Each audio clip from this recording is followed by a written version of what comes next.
ഹരിനാരായണ ഗോവിന്ദ ജയ നാരായണ ഗോവിന്ദ നിത്യനിരാമയ ഗോവിന്ദ സത്യപുരേശ്വര ഗോവിന്ദ ഗോവിന്ദ ഹരേ ഗോവിന്ദ ഗോവിന്ദ ഹരേ ഗോവിന്ദ.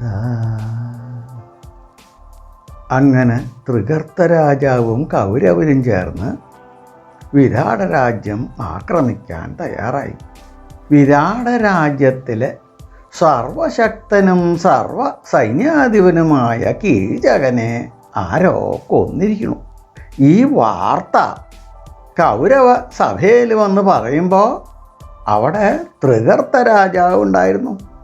തൃഗർത്ത രാജ്യവും വിരാട രാജ്യവും തമ്മിൽ പഴയ ശത്രുത.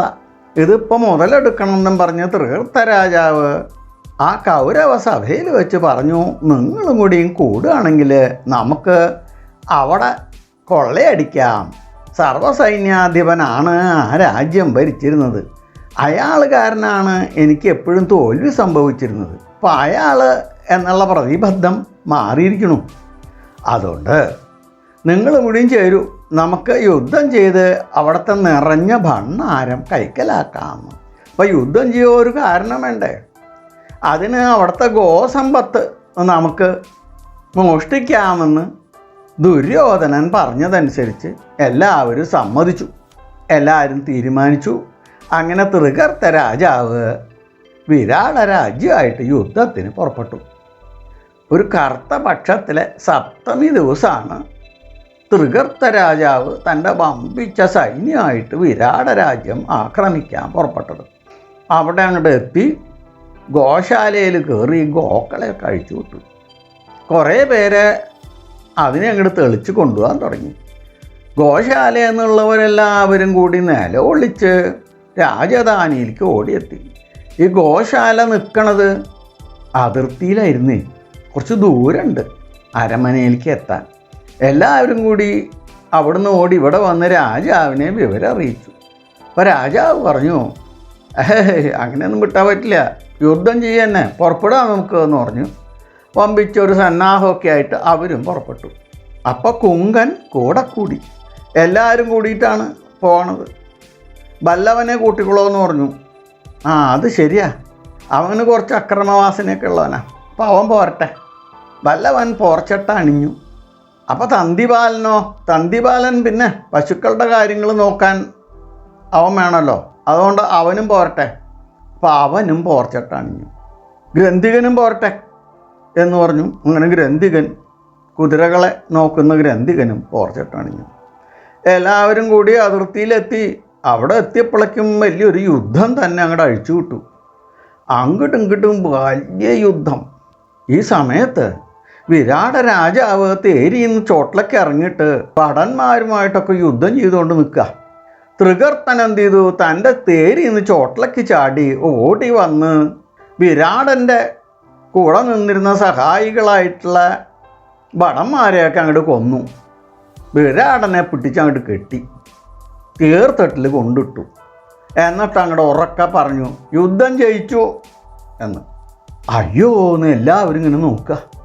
ഈ സമയത്ത് കുങ്കൻ ബല്ലവൻ്റെ ചെവിയിൽ എന്തൊക്കെയോ പറഞ്ഞു. അതങ്ങോട്ട് കേട്ട് കഴിഞ്ഞില്ലേ, ബല്ലവൻ ആകെ അങ്ങോട്ട് മാറി. അവിടെ കിട്ടുന്ന ഉച്ചത്തിൽ അങ്ങോട്ട് അട്ടഹസിക്കാൻ തുടങ്ങി. അട്ടഹാസം കേട്ട് എല്ലാവരും ഇങ്ങനെ നോക്കുക, ഇതെന്താ അതെന്ന്. അത്രയ്ക്ക് വലിയ അട്ടഹാസമാണേ. അട്ടഹാസത്തോടു കൂടി ബല്ലവൻ മുമ്പിൽ കണ്ടത് മുഴുവൻ അട്ടിച്ച് തകർത്തങ്ങോട്ട് കയറാൻ തുടങ്ങി. കുറേ ഭടന്മാർ പേടിച്ചോടിപ്പോയി. ഈ സമയത്ത് തൃഗർത്തൻ്റെ തേരടിച്ച് പൊട്ടിച്ചു. എല്ലാവരും നോക്കി നിൽക്കേ തൃഗർത്തനെ പിടിച്ച് കെട്ടി. ഈ സമയം കൊണ്ട് കുങ്കൻ എന്ത് ചെയ്തു?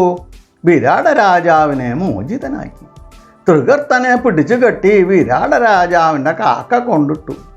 എല്ലാവരും പേടിച്ചോടി. തന്തിബാലനും കൂടെയുള്ള ഗോക്കളെ നോക്കുന്നവരും പോയി അഴിച്ചുവിട്ട ഗോക്കളെ എല്ലാം തിരിച്ച് തെളിച്ച് അവരുടെ ഗോശാലയിലേക്ക് കൊണ്ടുപോയി. ഈ സമയത്ത് ബല്ലവൻ രാജാവിനോട് പറഞ്ഞു, നമ്മൾ യുദ്ധം ജയിച്ചിരിക്കണമെന്ന് പ്രഖ്യാപിക്കൂ. അത് മാത്രം പോരാ, പട്ടണത്തിൽ മുഴുവൻ അറിയിക്കൂ നമ്മൾ ജയിച്ചിട്ടാണ് വരണേന്ന്. രാജാവിന് വലിയ സന്തോഷമായി. അപ്പം രാജാവ് പറഞ്ഞു, എൻ്റെ സർവ്വസൈന്യാധിപനായിരുന്ന കീചകൻ മരിച്ച എന്താ, നിന്നെ മാതിരി ഒരാളെ എനിക്ക് കിട്ടിയല്ലോ. അതുകൊണ്ട് നീ സർവ്വസൈന്യാധിപനായിട്ട് ഏറ്റെടുക്കുക എന്ന് പറഞ്ഞു. ഭീമൻ അത് കേട്ട ഭാവം നടിക്കാൻ പോയില്ല. തൻ്റെ വർത്തമാനം വേറെ വഴിക്ക് തിരിച്ചങ്ങോട്ട് വിട്ടു.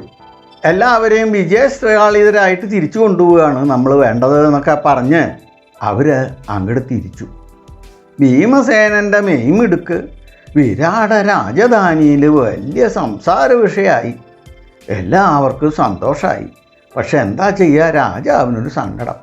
അയാളോട് സർവ്വസൈന്യാധിപനാവാൻ പറയുമ്പോൾ അയാൾ പറയണത്, എനിക്ക് അടുക്കളപ്പണി മാത്രമേ അറിയുള്ളൂ, പിന്നെ ഞാൻ എങ്ങനെയാണ് സർവ്വസൈന്യാധിപനാവുക?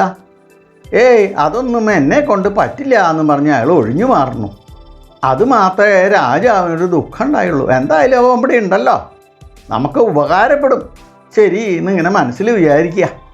ഭഗവാനെ സർവശക്ത, എല്ലാ ദുഃഖങ്ങളെയും എപ്പോഴും അഭിമുഖീകരിക്കാനുള്ള ശക്തി തരണേ എന്ന് പ്രാർത്ഥിച്ചുകൊണ്ട് ലോക സമസ്ത സുഖിനോ ഭവന്തു.